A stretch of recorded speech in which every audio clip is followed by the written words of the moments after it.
अस्सलाम वालेकुम गाइस, क्या हाल है आपके। आई होप आप सब ठीक होंगे। और मैं हूं हसनैन अब्बासी और आप देख रहे हैं मेरा YouTube channel CSS study with Hasnain. Video start करने से पहले मेरे चैनल को लाइक, सब्सक्राइब एंड शेयर ज़रूर कर दें और कमेंट सेक्शन में अपना फीडबैक भी ज़रूर दें। हमने प्रीवियस लेक्चर के अंदर भी इंटरनेशनल रिलेशंस की थ्योरीज़ को डिस्कस किया था, जिसमें हमने नियो रियलिज़म और क्लासिकल रियलिज़म को डिस्कस किया था।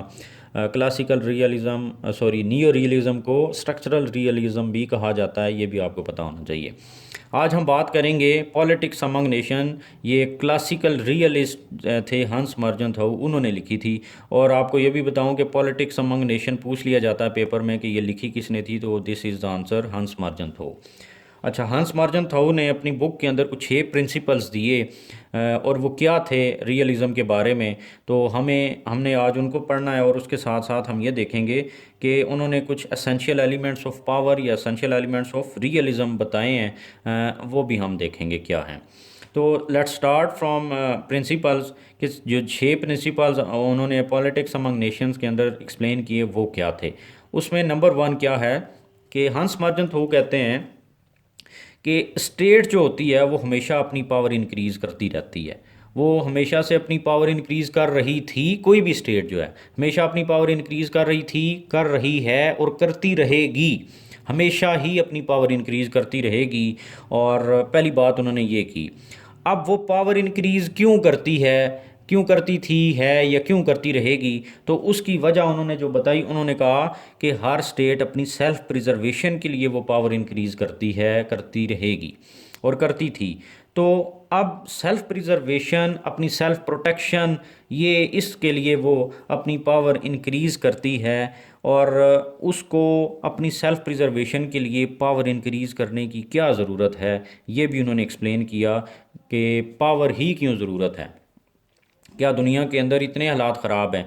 तो उन्होंने कहा कि moral behaviour is not considered. उन्होंने कहा कि दुनिया के अंदर ना अलाइंस मेकिंग भी है, दुनिया के अंदर क्या है कि अपने उनके जो सफारती ताल्लुकात हैं, जो उनके फॉरेन रिलेशंस हैं, वो बहुत ज़्यादा स्ट्रॉन्ग होते हैं। लेकिन क्या है कि मॉरल बिहेवियर कंसीडर नहीं किया जाता जब नेशनल इंटरेस्ट की बारी आती है। फॉर एग्जांपल, दो कंट्रीज़ हैं, कंट्री ए और कंट्री बी, उनके दरमियान हालात जो हैं वो बड़े ज़्यादा नॉर्मल हैं। They do have good political relations, they have economic relations, they have social relations. But जब भी there would be a conflict between the two countries, तो वो फिर अपनी उस मोरालिटी को नहीं देखेंगे कि हमारे कितने अच्छे मॉरल रिलेशंस थे या डिप्लोमेटिक रिलेशंस थे। तो वो कहता है, हंस मर्जन तो कहते हैं कि मॉरल बिहेवियर फिर कंसीडर नहीं किया जाता जब कंट्रीज़ के नेशनल इंटरेस्ट के ऊपर कोई बात आती है। तो फिर क्या हो जाता है, कंट्रीज़ के दरमियान कॉन्फ्लिक्ट्स होते हैं और कॉन्फ्लिक्ट जो हैं वो फिर वार, उसका रिज़ल्ट होता है उन कॉन्फ्लिक्ट्स का। दुनिया के अंदर जब भी ऐसा हुआ है कि मुल्क कंट्रीज़ के दरमियान कॉन्फ्लिक्ट हुआ है तो वार हुई है, और फिर उनके दरमियान अनारकी आ जाती है, जिसकी वजह से जंग होती है, और एंड रिज़ल्ट भी फिर उस अनारकी का रिज़ल्ट ही होता है जिसमें दोनों का नुकसान होता है। अच्छा, उन्होंने कहा कि सेल्फ प्रिजर्वेशन के लिए कंट्रीज़ अपनी पावर इंक्रीज़ करते हैं, और फिर क्योंकि जब नेशनल इंटरेस्ट की बारी आती है तो कंट्रीज़ फिर मॉरल वैल्यूज़ को नहीं देखते बल्कि अपने नेशनल इंटरेस्ट को प्रोटेक्ट करते हैं। और समटाइम्स ऐसे होता है कि अपने नेशनल इंटरेस्ट को प्रोटेक्ट करने के लिए उनको जंगें करनी पड़ जाती हैं। वो आगे क्या कहते हैं, वो कहते हैं कि दुनिया ने क्या किया, इंटरनेशनल लॉज बनाए कि फॉर एग्ज़ाम्पल लॉ ये बनाया कि कोई भी मुल्क जो है वो दूसरे मुल्क के ऊपर उस वक्त तक अटैक नहीं करेगा जब तक पहला कंट्री जो है वो दूसरे के ऊपर अटैक ना कर दे। फॉर एग्ज़ाम्पल, कंट्री ए और कंट्री बी हैं, तो कंट्री ए ना बी के ऊपर अटैक कर सकता है, ना बी ए के ऊपर अटैक कर सकता है उस वक्त तक जब तक कोई दोनों में से कोई एक जो है वो दूसरे के ऊपर अटैक ना कर दे। तो सेल्फ डिफेंस के लिए सिर्फ वो अटैक कर सकता है, बाकी किसी के ऊपर अटैक वो इस तरह नहीं करेगा। ये एक इंटरनेशनल लॉ है। तो वो कहता है कि इंटरनेशनल लॉज दुनिया ने बनाए इन जंगों को रोकने के लिए, इस अनारकी को ख़त्म करने के लिए। लेकिन क्या हुआ कि इंटरनेशनल लॉज जो हैं ये फेल हो गए, ठीक है। और जंगें जो है वो होती ही रही हैं और होती रहेंगी। और फिर इंटरनेशनल लॉज का कोई फ़ायदा तो नहीं हुआ। इसका मतलब इंटरनेशनल लॉज जो हैं वो फ़ेल हो गए, और उनके फ़ेल होने की वजह उसने अपने छठे प्रिंसिपल के अंदर बताई, और वो ये है कि एब्सेंस ऑफ ग्लोबल सोवरन। ठीक है। उन्होंने कहा कि इंटरनेशनल लॉज तो बन गए, जैसे एक मुल्क है वहाँ पर पार्लियामेंट लॉ बनाती है तो ऊपर एक चीफ जस्टिस या अदालतें हैं जो कि उस लॉ को इम्प्लीमेंट करवाती हैं। तो अगर हर सूरत फिर जब वो ऑर्डर कर देती हैं तो वो लॉ इम्प्लीमेंट हो जाता है। लेकिन दुनिया के अंदर क्या है, लॉज तो बन गए लेकिन इम्प्लीमेंट कराने वाला कोई नहीं है।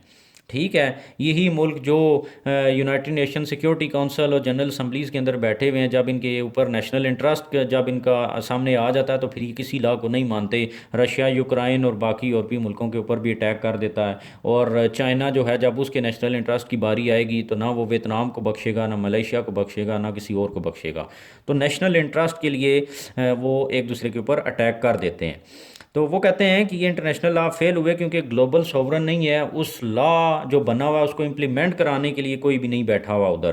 तो जब वो ग्लोबल सॉवरन ही नहीं है जो मॉनिटर करे इन सारी चीज़ों को और उस लॉ की इम्प्लीमेंटेशन कराए, तो फिर क्या होता है, उसका रिजल्ट ये है कि स्टेट्स अपनी पावर बढ़ाती ही जाती हैं, states continue to increase power. ठीक है। तो फिर दोबारा बात वहीं पर आ गई ना कि मुल्क अपनी पावर बढ़ाते हैं, और क्यों बढ़ाते हैं, क्योंकि सेल्फ प्रिजर्वेशन करते हैं। वो अपनी सेल्फ प्रोटेक्शन के लिए, अपनी एग्जिस्टेंस के लिए वो पावर बढ़ाते हैं कि उनको कोई थ्रेट ना हो। और वो कहते हैं कि कंट्रीज़ ने पावर बढ़ाई अपनी सेल्फ प्रिजर्वेशन के लिए, क्योंकि जब नेशनल इंटरेस्ट की बारी आती है, नेशनल इंटरेस्ट सामने आ जाता है तो कंट्रीज़ फिर मॉरल वैल्यूज़ को नहीं देखते, वो अपने नेशनल इंटरेस्ट को प्रोटेक्ट करते हैं। और फिर नेशनल इंटरेस्ट को प्रोटेक्ट करते हुए सम टाइम वार्स हो जाती हैं और अनार्की फैल जाती है। और इस अनार्की और जंग को रोकने के लिए दुनिया ने इंटरनेशनल लॉज बनाए हैं, लेकिन इंटरनेशनल लॉज भी फेल हो गए क्योंकि कोई ग्लोबल सॉवरन नहीं था जो इनको इम्प्लीमेंट करवाता। और फिर जब ग्लोबल सॉवरन नहीं था और लॉ की इम्प्लीमेंटेशन भी नहीं है, तो इसका मतलब कंट्रीज़ को लैक ऑफ ट्रस्ट है।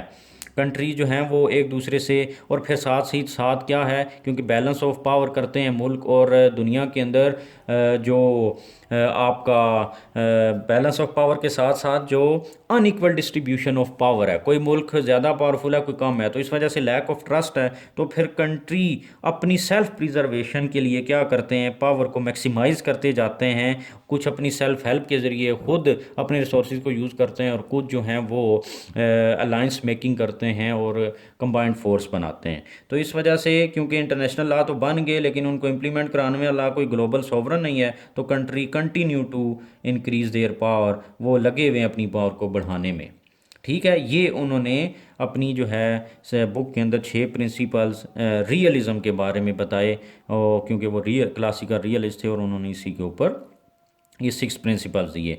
अब उन्होंने दूसरी चीज़ जो बताई वो एसेंशियल एलिमेंट्स हैं पावर के, कि पावर गेन करने के लिए क्या चीज़ें होती हैं, कौन से एलिमेंट्स हैं। नंबर 1 स्टेटिज़म। कहते हैं कि उन्होंने कहा कि स्टेटिज़म जो है ना, यही हर चीज़ है, एवरीथिंग इज स्टेट, स्टेट ही हर चीज़ है, मुल्क है, वतन ही हर चीज़ है। तो मुल्कों के अंदर जब ये चीज़ होती है तो फिर वो उसके लिए फिर हर काम करते हैं। और वो कहते हैं कि स्टेटिज़म जो है ना, उसके लिए देखें, पाकिस्तान है, मैं कहता हूँ पाकिस्तान पाकिस्तान पाकिस्तान, तो पाकिस्तान के लिए सबसे इम्पोर्टेंट चीज़ क्या है, सर्वाइवल। पाकिस्तान होगा तो मैं यहाँ पर हूँ, मेरी आज़ादी है, मेरी खुद मुख्तारी है, सब कुछ है। तो वो कहते हैं स्टेटिज़म के लिए सबसे इम्पोर्टेंट चीज़ उस स्टेट का सर्वाइवल है। तो उस सर्वाइवल के लिए फिर क्या होता है, क्योंकि दुनिया के अंदर anarchy unequal distribution of power है, तो स्टेट्स क्या करती हैं, सेल्फ हेल्प के ज़रिए अपनी मैक्सिमाइजेशन ऑफ पावर करती हैं। जो भी उसके पास इकनॉमिक रिसोर्स हैं या जो बाकी रिसोर्स हैं, मिलिट्री है या कोई मैन पावर है, तो वो अपने उन रिसोर्स को यूज़ करते हुए मैक्सिमाइजेशन ऑफ पावर करती हैं और अपनी पावर को बढ़ाती हैं अपने नेशनल इंटरेस्ट को प्रोटेक्ट करने के लिए। और नेशनल इंटरेस्ट सबसे बड़ा क्या है, that is survival of the state.